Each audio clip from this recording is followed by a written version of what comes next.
C'est parti pour la vidéo de présentation du programme 3IVX en version 5.0.2. Je vais ouvrir ma machine virtuelle.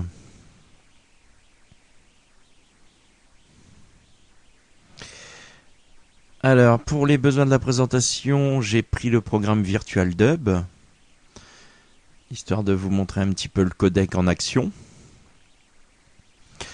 Donc si j'ouvre mon VirtualDub, que je vais dans les compressions, évidemment je n'ai pas le codec 3IVX. Donc même chose pour la version 64 bits. Je vais lancer l'installation du programme. Oui. Next. I agree.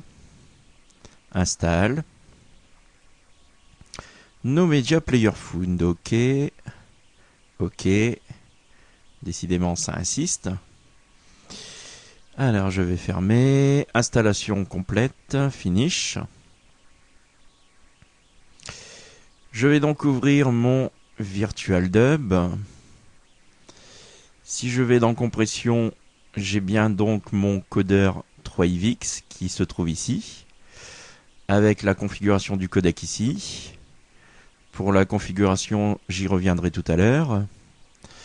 Je vais vous montrer si cela fonctionne avec VirtualDub en version 64 bits, compression, et malheureusement le codec 3IVX n'est pas compatible 64 bits.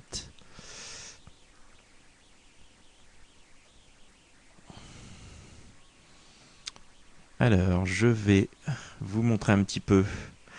Donc j'ai mon dossier 3IVX. Alors j'ai juste un 3IVX config qui se trouve ici. Alors j'ai plusieurs choix. J'ai l'audio décodeur qui se trouve ici. J'ai l'audio encodeur avec le choix du kilobit par exemple ici, du bitrate.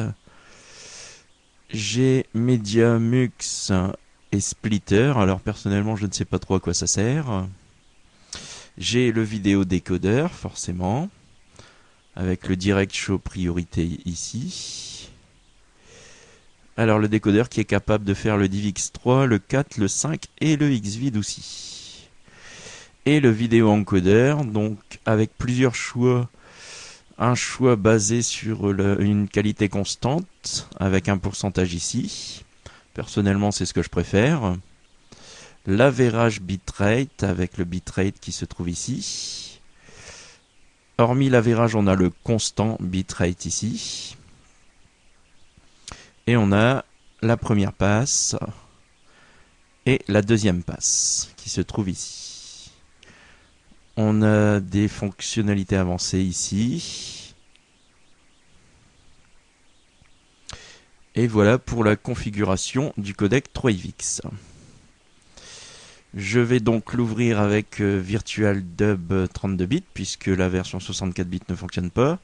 Je vais ouvrir une vidéo. Alors l'audio, je vais laisser pareil. Par contre, là, on va compresser donc en 3IVX. OK. Et je vais sauvegarder cette nouvelle vidéo que je vais appeler tout simplement 3IVX.avi. Enregistrer.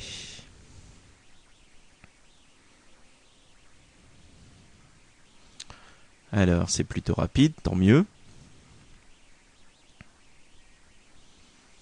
On va fermer. Et par contre, la mauvaise nouvelle avec cette version gratuite, c'est que tout simplement, ils ont rajouté un filigrane au-dessus de la vidéo. Donc on a un gros 3IVX trial. Donc c'est vraiment une version pour tester. Si vous voulez le codec, il va falloir le payer tout simplement.